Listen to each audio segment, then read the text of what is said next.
You think you know your neighbors? You think you have an idea of what they do for work? How many kids they have upstairs? Maybe whether or not they like to keep their lawn a little bit too clean? But what if one of them was hiding a dark secret? What if there was something sinister going on just behind the walls you've shared for so long that you've just never noticed? Because sometimes the monsters that live next door aren't monsters at all. Sometimes they're just our neighbors. This is the beginning of our story. Sarah had always thought her neighbors were nice, ordinary people. She'd seen them out in the garden, seen them playing with their kids. She'd exchanged pleasantries at the bus stop. They seemed normal. But one night, she heard a strange scratching sound coming from next door. At first, she thought it was just the wind, but then she heard it again. It was faint, like fingernails on wood, and it came from the house of her seemingly boring neighbors, the Jenkinses. She tried to ignore it, but the scratching persisted. It happened every night. Then one day, while working on her laptop at the kitchen table, she heard the scratching again. But this time, it was different. It sounded closer. Sarah got up and went to the window. All she could see was the neat brick wall that separated her garden from her neighbors. There were no trees, no scaffolding, nothing that might explain the sound. Had she been imagining it? Was it just a trick of her memory? Then, one afternoon, as Sarah was sitting on her couch reading a book, she saw her neighbor, Mr. Jenkins, leave the house. He walked stiffly, his gait suggesting some kind of injury. He shuffled through his garden, disappearing from view.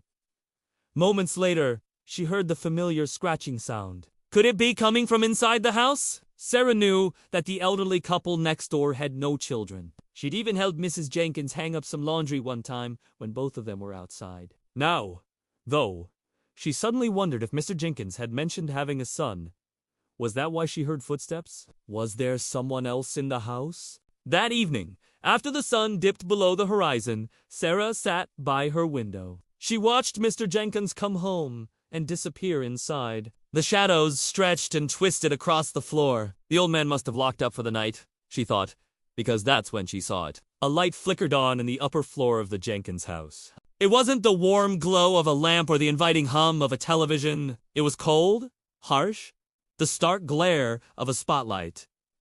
Days turned into weeks, and the scratching continued. One morning, Sarah decided she needed answers. She was going to find out what was happening next door. Armed with a pair of gardening gloves and shears, she approached the fence, pushed aside the ivy, and climbed over. As she made her way through her neighbor's overgrown bushes, she felt a strange sense of purpose. Whatever was happening next door, she wanted to know about it. Sneaking around the side of the house, Sarah peered through a window. Inside, she could see a cluttered basement. Old boxers and furniture lay stacked against the walls. Then she spotted it, a closed door in the far corner. As she watched, Mr. Jenkins entered the house. He looked around nervously, as if he was afraid of being watched. He walked slowly to the basement door, opened it, and disappeared inside. What was he hiding down there? Sarah wondered. With a deep breath, she pushed open another window. She slipped inside. The air in the room was stale, smelling faintly of mildew and decay.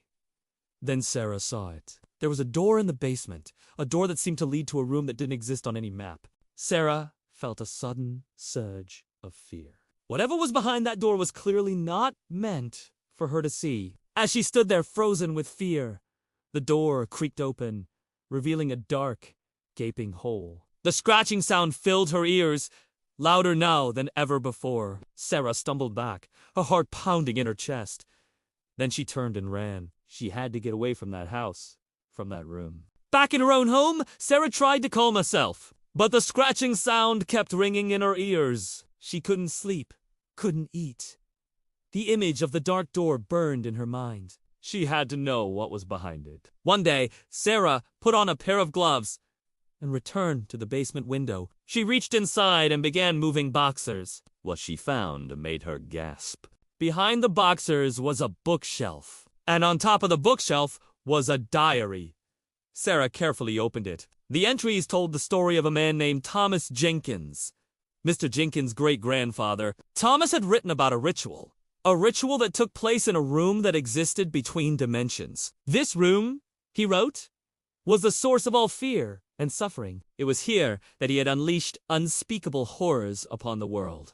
Thomas's writings spoke of an entity, something ancient and evil that lurked in the shadows, feeding on fear. And the only way to appease it was to offer up the life force of another. As Sarah read on, she felt a growing sense of dread. The entries became more and more disturbing.